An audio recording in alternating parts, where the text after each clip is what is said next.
Part 2 is powering a step and then measuring the result of that. Powering a step. To understand why pivotal motion of the forefoot is so critical, how steps are actually powered represents a paradigm shift from direct to indirect muscle action. Muscles work in two ways. They either create motion or they resist motion. There's nothing else that they do. While muscles are capable of both, it's the timing of their activity that's far more indicative of which role they are playing. Look at the graph to the right. If you look up at the top muscle group action, top is the gluteus maximus, which is the muscle in your backside, which is designed to extend the hip. Everybody knows that. That's its action. But if you take a look at during the step, it fires at heel strike, and by the time the center of body mass is directly over the standing foot, and if you look down at the bottom, you could see the body positions during this phase, the gluteals are shut off, because from that center, from that mid position until the end of single support phase, when the opposite side hits the ground, that's when the hip extends. But there is no muscle that extends the hip during that time. Also, look one up from the bottom, the tricepsori, those are the calf muscles. Notice when they start to fire. They fire very early on, and then by the time what we've usually called propulsive phase, they're actually off. There's no activity there. And they actually rapidly decrease just before single support phase ends. So these muscles are actually supporting it. The tricep, the gastrocs in particular, crosses the knee joint and the ankle joint. And so when it's firing during that mid-step phase, what it's doing is it's stabilizing the knee so that it can actually work effectively as a lever being driven by the body moving over it. That's the key factor here. It's the swing limb that's the primary mover. Swing phase is often overlooked as a highly significant factor in motion. Swing phase is instinctive in humans. It's present at birth. Pick up an infant by their arms, and I mean a newborn, and they kick out. That's the part of the gait puzzle that we're given. Everything else, stance, balance, we learn. And so think of the swing limb as pulling the center of body mass over the planted foot.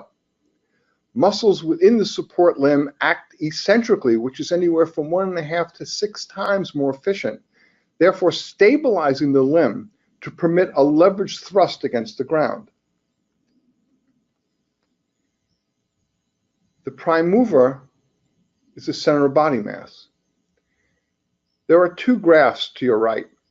One is the classic double hump curve, which is showing the movement of the body itself during the walk cycle. And the blue on the bottom is the thrusting that's happening. Notice at the beginning of the graph, so the left side of those curves, there's a downward slope to the blue graph because there's a braking moment at heel strike.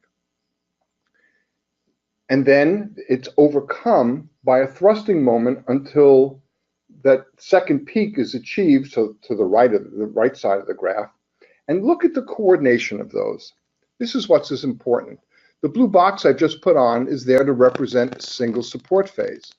The majority of the movement happens during single support phase when the body is moving up and down. So the key is the destabilization of the body, of the center of mass, and so as it rises up and then falls down, that's what drives the standing limb. And it will continue to drive forward until the opposite limb hits the ground during the contralateral heel strike, and that provides a braking movement. So we're speeding and slowing. This is an important principle, you really only move during single support phase. During double support phase, you're transitioning. Think about it another way. Think of watching someone walk with crutches. When do they move? When they swing between the crutches. They don't move when their legs are on the ground. They have to swing between the crutches, using the crutch as a lever to drive the ground backwards. Walking is very similar. So swing motion transfers thrust to the weight-bearing limb. The swing limb drives the stance limb. There is no walking without stepping. Stand up and try it yourself. Walk forward. What do? You step forward. Walk backward. You step backward. If I said walk to the left, walk to the right, you'd step in the direction of movement. What you do is you destabilize your center of gravity and allow that to drive the limb, your own weight. It's pretty incredible. The power generated for propulsion is therefore external to the stance limb. The stance limb must therefore respond to the power generation. It is this push-pull scenario which drives heel lift and thrust through the forefoot. Failure to manage this effectively becomes what we've come to call late mid-stance pronation. Pressure analysis. Weight transfer is the expression of whether or not the foot manages the forces which are delegated for movement. Watching timely movement confers efficiency. Delays in movement, however, denote a discrepancy between power creation and utilization. And since you can't destroy energy, only modify it, you got to use it or store it at the right time. And this is the essence of orthotic prescribing, making the power generation match the utilization. Positional changes and the force to time curve slope. Weight transfer through the foot is directly related to the orientation of the weight-bearing structures to the support surface. It is not like water flowing through a hose. The more vertical, the more weight. The less vertical, the less weight. And so if we look at the average transfer, and that red arrow goes right through the metatarsal to the support surface, that's going to be average. In a cavus foot or a high arch foot, that angle is more acute, and so you have higher force loads in forefoot, in the forefoot of cavus feet, and they have all kinds of forefoot problems that's well known to practitioners. Opposite that, or conversely, in a flat foot, the metatarsals are relatively parallel to the ground. And so their weight transfer to the forefoot is far less. The view of in-shoe pressure analysis. Only looking for medial directed forces with pressure analysis on the footprint part of the scan is bound to produce frustration and ultimate failure because you can't appreciate the unique view these systems provide. Timely motion, however, is readily visible and produces defined force curve changes, which can be used to improve patient assessment and treatment outcomes. They do require a change in the model we use to understand the gait cycle. The timing of loading and unloading.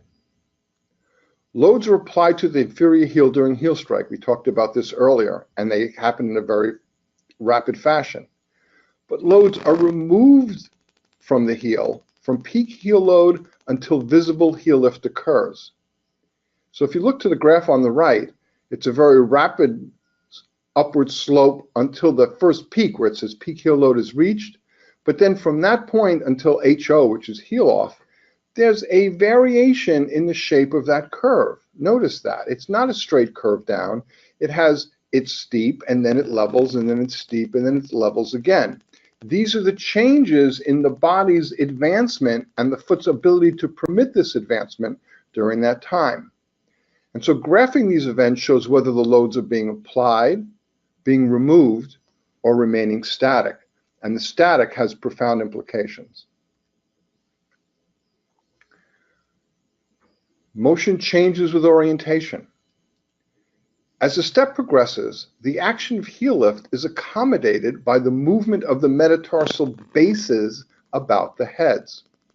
As this movement develops, the rotation is matched by increasing load transfers. I showed you that earlier in the different step and the different foot positions, where cavus feet have a higher arch and a more steep metatarsal declination, and flat feet are the opposite. And so as the movement develops, the rotations are matched by increases in load transfer, and this is visible as increasing slope as the movement occurs. So look at that graph. that would depict, and you could look up and see the different positions of the metatarsal at different times as the heel is lifting, and there's a smooth transition of the metatarsal base rotation about the head, then you're going to see this type of slope develop on the forefoot graph. But the converse is also true. Increasing forefoot slopes demonstrate metatarsal movement to vertical. Flat forefoot slopes demonstrate constant force.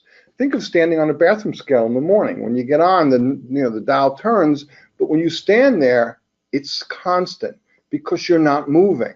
That's the key in weight transfer. Constant force is consistent with an absence of motion. So a flat line on a force to time graph is indicative of constant force and therefore motion restriction. So if you see the dotted line here, and the dotted line here, and the dotted line there, those lines show the leveling of the forefoot curve and the stopping of movement during specific times during the step. And there's a retrograde effect on the heel curve slope. Heel lift during forward walking is a direct function of the ease of the MTP joint dorsiflexion, or the rotation of the bases about the heads.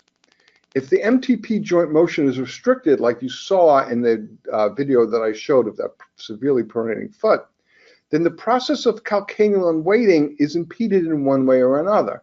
Now that person got their heel off the ground, but they didn't move the forefoot at all. This is visible the same way, periods of force to time curve leveling. So here in this section where the forefoot curve would level, notice that what would happen to the heel curve, that just slightly after the forefoot locks itself and doesn't allow rotation, the heel lift would slow down or stop. So that curve would level during that period of time, and you can see that between the two vertical blue dotted lines. And that would actually repeat itself over and over as that happened repeatedly. Now, one of the things we can do with footprints is we can create what's known as object boxes. And the forefoot and rear foot can be masked to highlight the loads in these specific areas. Force to time curves can then be developed which exactly depict the loading and unloading characteristics which occur during any single step. So we could mask this or this, which is the heel and the forefoot, and on the opposite side would be the same thing. Now, to show you what this means and how this happens, this is an actual scan of what we call the Groucho walk, which is a very geriatric sort of a gait, very slow, one foot on the ground, and then you step forward, and the other one's flat on the ground, and the next one steps forward, that's flat on the ground, et cetera, et cetera. And this gait that's depicted as a very slow, flat-footed style. It's typified by very flat force-to-time curves which extend over the entire contact phase. While in extreme, they accurately demonstrate the lack of necessary weight transfer. Now, if you look at those graphs, you have the green graph, which is, if we look at the top box, for instance, that larger green, the lighter green graph. Notice how flat it is at the top. I've showed you a bunch of these already, where you see that in a normal force-to-time gait curve, there's a depression in the middle of the step in those curves. There's a heel peak and a forefoot peak with a depression or a drop in the curve in between. Notice on this that doesn't happen. Why? Because there's no movement. This is a very slow, geriatric kind of high energy expended gait. The bottom is very similar too. Now on the top graph, look at the light blue curve. That's the heel contact phase. Look how long it is. It extends over a long period of time, and look at how gradual, if at all, that slope is, and the slope of the forefoot curve. This is when foot parts aren't moving. This is essential to understand. Now, in the next slide, we have a bouncy style. This would be more of a bouncy gait or an Aquinas type gait. You may want to think about it. This is the polar opposite of the Groucho walk, and a bounce gait is depicted here. Notice what you see. Look at the top graph. There's a deep depression in the green graph, because in this particular case, the central body mass is moving up and down in an extreme because of the bouncing. Look how short the light blue heel contact curve is. Look at how, and look particularly at the darker green graph, which is the forefoot curve. It's weighting, and then it's unweighting, and then reweighting again. That's an interesting phenomenon. It's true on both sides. Think about the implications of that and what it means. I was always taught that when you treat Aquinas, for instance, that you couldn't put them in a hard shell orthotic because they would just break it in half. And I always wondered, well, why didn't they just bounce off the orthotic? This is why. Because they're bouncing, they're stopping, and then they're moving again. And it's during that period of time that the accommodation occurs and why there's so much stress on their feet at that particular time. In the next graph, this is a normal gait with a question mark. The person who did this walked normally for us just to show how he normally walked. Is it perfect? Not really. But heel contact time is kind of elongated. Look at how it starts to come off, but then it kind of delays for a long period of time. You could see the light blue curve in the upper graph extend almost to the end of the step, and the same with that red curve at the bottom. Heel contact time is elongated, and the central depression of the aggregate curve is rather shallow. Rather than actually depicting normal, it's included to show the same subject that you just saw walking in the heel-toe gait versus the other styles.